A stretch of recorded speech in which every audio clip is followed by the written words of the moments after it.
I am Melissa Thompson, 32 years old, and last month my world shattered at a family dinner in Seattle.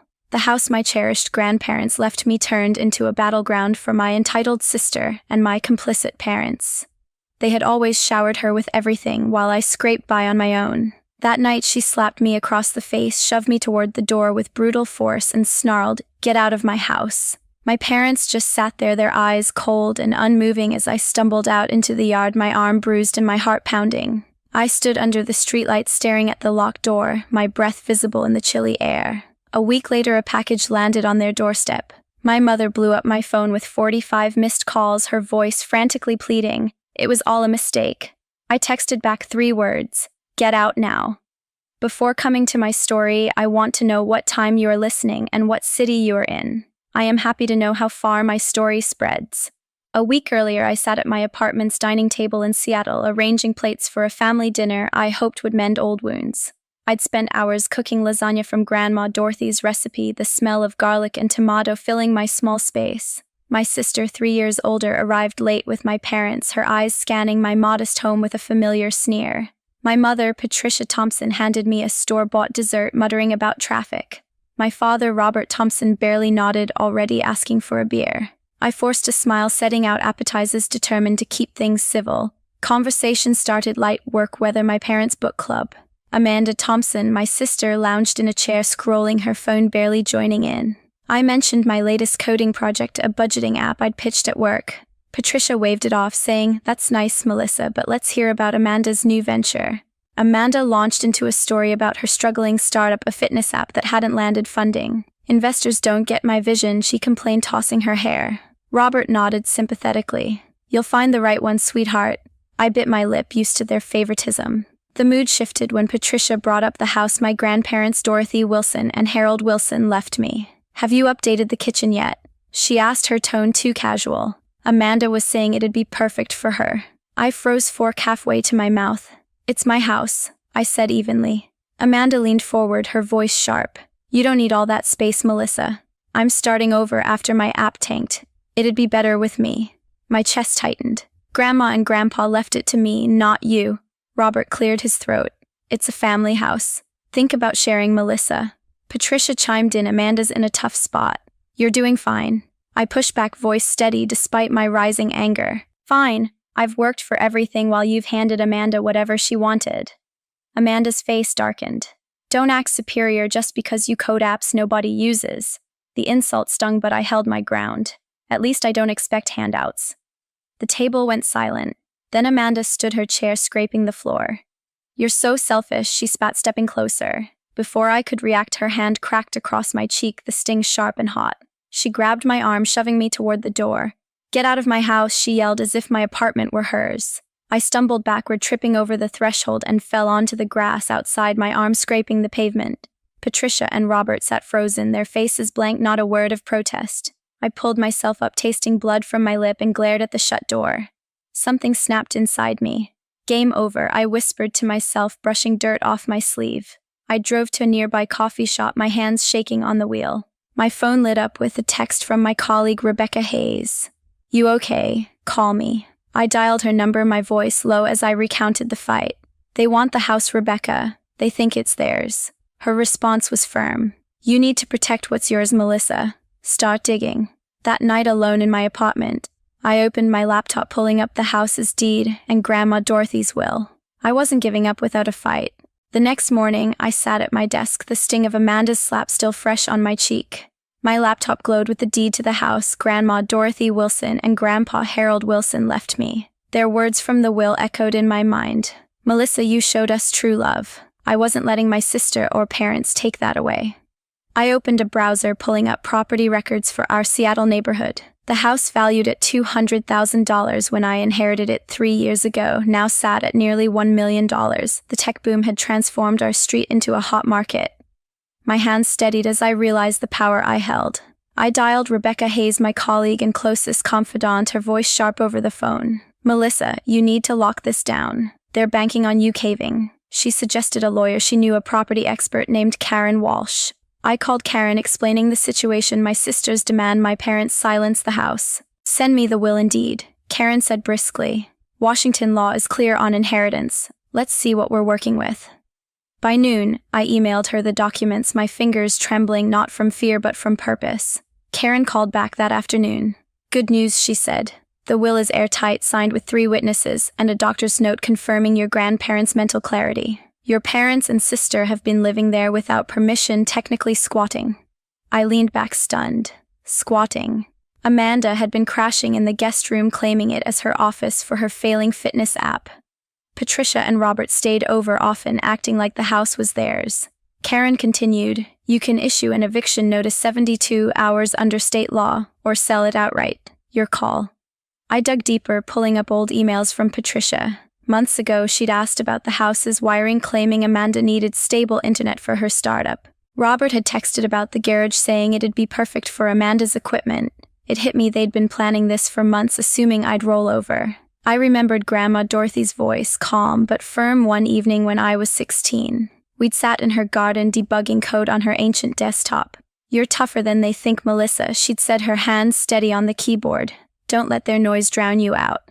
Grandpa Harold had nodded, tweaking a circuit board. Build your own path, kid. Rebecca met me for coffee that evening at a shop near Pike Place Market. This is your moment, she said, stirring her latte. They've taken enough, your college fund, your time, your peace. Demand, what's yours? I nodded, my resolve hardening. Back home, I spread out the documents, the will deed, and a market analysis I'd run through my real estate app. The numbers were clear. Selling the house to a young family, the Carters, for $850,000 was locked in papers signed last week. I hadn't told my family, knowing they'd fight it. I drafted a plan with Karen. We'd send a package to the house, certified copies of the will, the sale contract, and an eviction notice. The Carters, a couple with 2 kids, loved the garden and the smart home system I'd coded. They'd move in next month. I pictured Amanda's smug face when she opened that package, Patricia's panic, Robert's silence crumbling. For 30 years, I'd been the one to compromise, to step aside. Not this time. Sitting with those documents, my mind drifted to the years of being overlooked in our Seattle home. Growing up, my grandparents, Dorothy Wilson and Harold Wilson, were my anchor. Their cozy house with its creaky porch and blooming garden was where I felt valued. They'd sit me at their old PC, teaching me to code simple games, their patience endless. You've got a spark, Melissa, Grandma Dorothy would say, her eyes bright. Grandpa Harold would chuckle, tweaking a motherboard. Keep building, kid. You'll outshine them all. Meanwhile, my parents, Patricia Thompson and Robert Thompson, poured everything into my sister, Amanda Thompson, 3 years older. When I was 15, I needed a laptop for a coding camp. Patricia said, we're tight on funds. A week later, Amanda got a brand new MacBook for her startup ideas. I worked weekends at a coffee shop to buy a used Dell, its keys sticking from overuse. At 16, Amanda got a shiny SUV for her birthday, while I rode the city bus, my backpack heavy with library books. Amanda has big dreams, Robert would say, shrugging off my straight A report cards. You're fine, Melissa. Fine. That word burned. My college fund was another casualty. At 18, I learned it had vanished into Amanda's first app venture, a social media platform that crashed in 4 months. Unexpected expenses, Patricia mumbled when I asked. I worked 30 hours a week through college, coding freelance apps to cover tuition, still pulling a 3.8 GPA in computer science. Amanda dropped out of 2 universities each time, with my parents' excuses and cash for her next vision.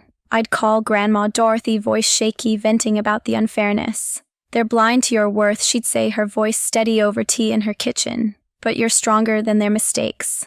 One night when I was 17, I sat on their porch, tears streaming, after Patricia canceled my science fair trip to fund Amanda's coding boot camp. Grandpa Harold handed me a soldering iron. Fix what's broken, Melissa, starting with yourself. Their belief kept me going. When they passed 3 years ago, their will left me the house with a letter in Dorothy's neat handwriting. Melissa, you gave us love when others only took. This house is yours to protect. Amanda scoffed at the reading, tossing her hair. Good luck with that fixer-upper. I poured my savings into the house, coding a smart system to control lights and security, preserving the garden Dorothy loved.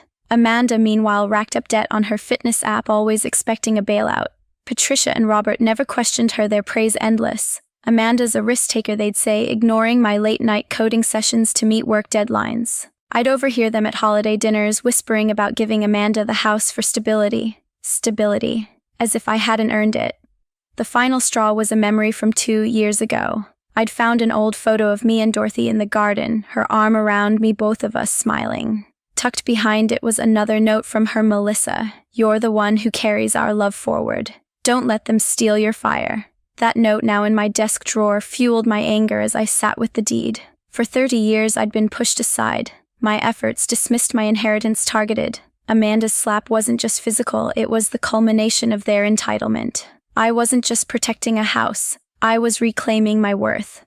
Back at my apartment, I finalized the plan with Karen. The house sale to the Carters, a young couple with 2 kids, was locked in at $850,000, papers signed and notarized. Karen had prepared a package, certified copies of Grandma Dorothy's will, the sale contract, and a 72-hour eviction notice under Washington law. This will hit them hard, she said over the phone, her voice calm but firm. They've been squatting illegally. You're within your rights. I nodded, picturing Amanda's smug grin fading. I overnighted the package to the house, my hands steady as I handed it to the courier. The next day, I left Seattle for a work conference in Portland, needing distance. My phone stayed on silent, but I knew the storm was coming.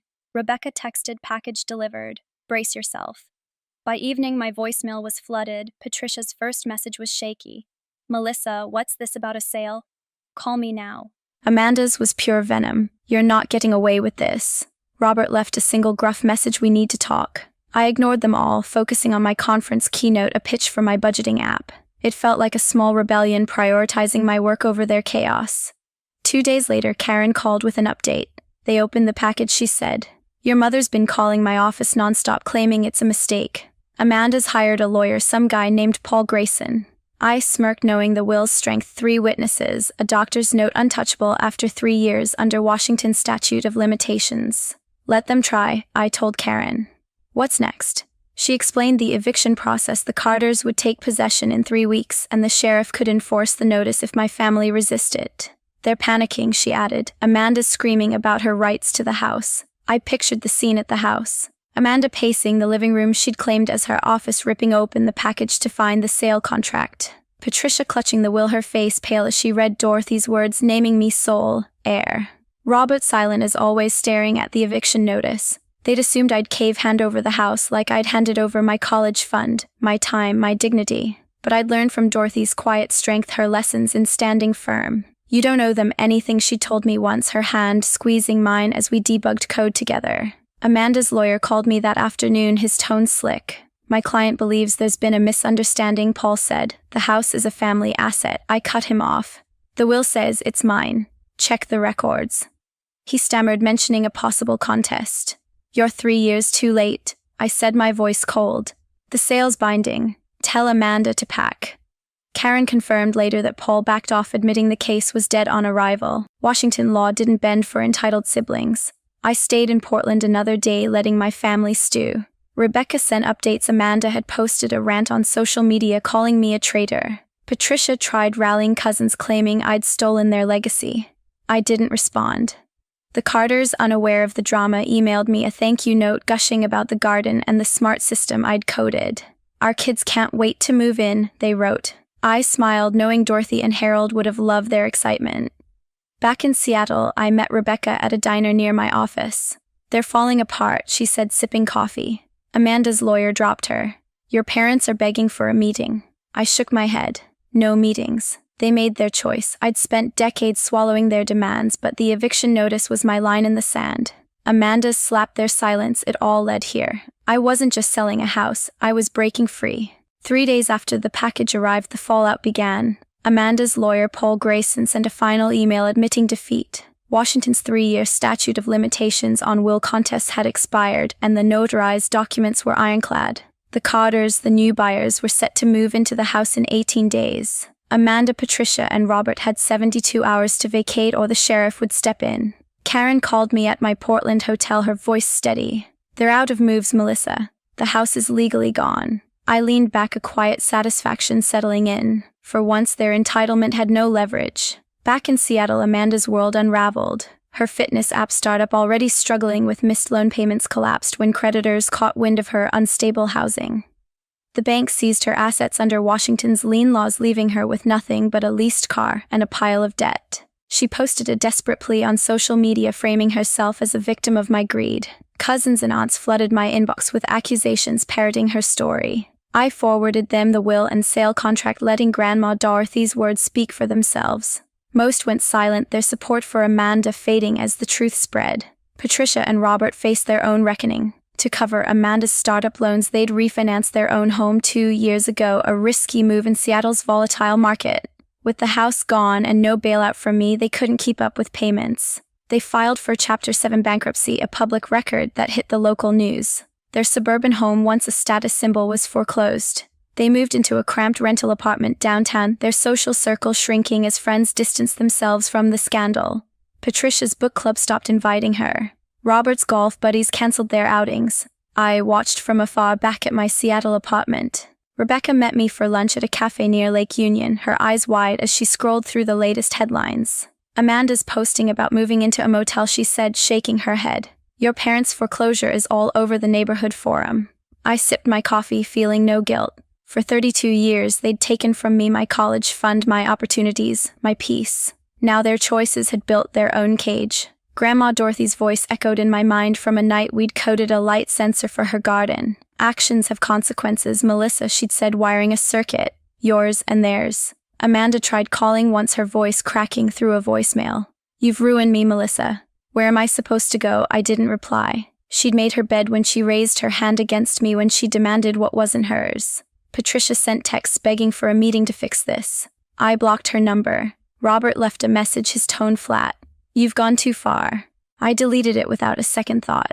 Their attempts to guilt me felt hollow, a last gasp of control slipping away. The local paper ran a story on the house sale mentioning the family dispute without my name. Neighbors who'd seen me tend Dorothy's garden for years sent supportive emails. Your grandparents would be proud, one wrote. The Carters sent photos of their kids playing in the yard, the roses blooming under their care. I smiled, knowing the house was alive with new memories, just as Dorothy and Harold wanted. Rebecca and I toasted at the cafe, clinking glasses of iced tea. You flipped the script, she said, grinning. They thought they'd break you. I nodded, my chest light. The dominoes had fallen not because I pushed, but because they'd built a house of cards. Amanda's slap, their silence, their greed, it all led here. I wasn't reveling in their pain, but I wasn't carrying it either. For the first time, I felt untethered. 2 months later, I stood in my new bungalow in Seattle, sunlight streaming through the windows.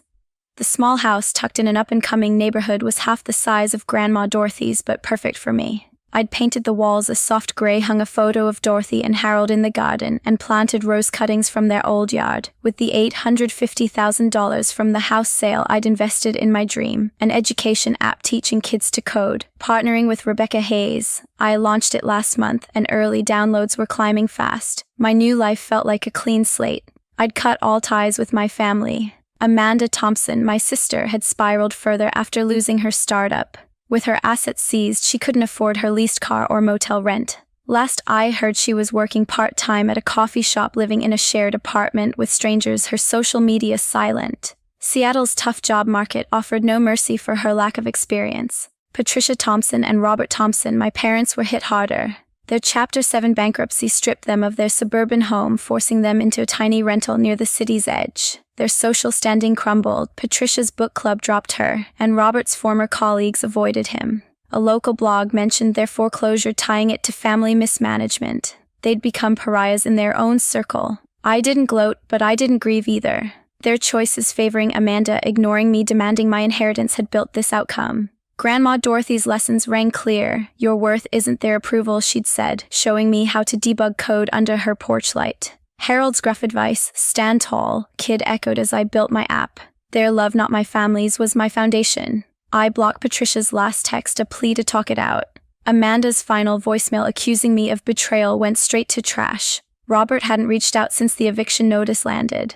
My app's success grew. A Seattle tech conference invited me to speak, and I shared the stage with coders I'd admired for years. Rebecca cheered from the front row, her grin wide as I demoed the app's features. You're killing it, she said later over drinks at a downtown bar. Dorothy would be proud. I nodded, thinking of the nights I'd coded with her, her steady voice guiding me. The app wasn't just a job, it was my way of passing on her belief in building something meaningful. One evening I drove past the old house. The Carters had settled in, their kids' bikes leaning against the fence, roses blooming brighter than ever. A new sign hung by the gate naming the garden after Dorothy. I didn't stop, just slowed enough to take it in.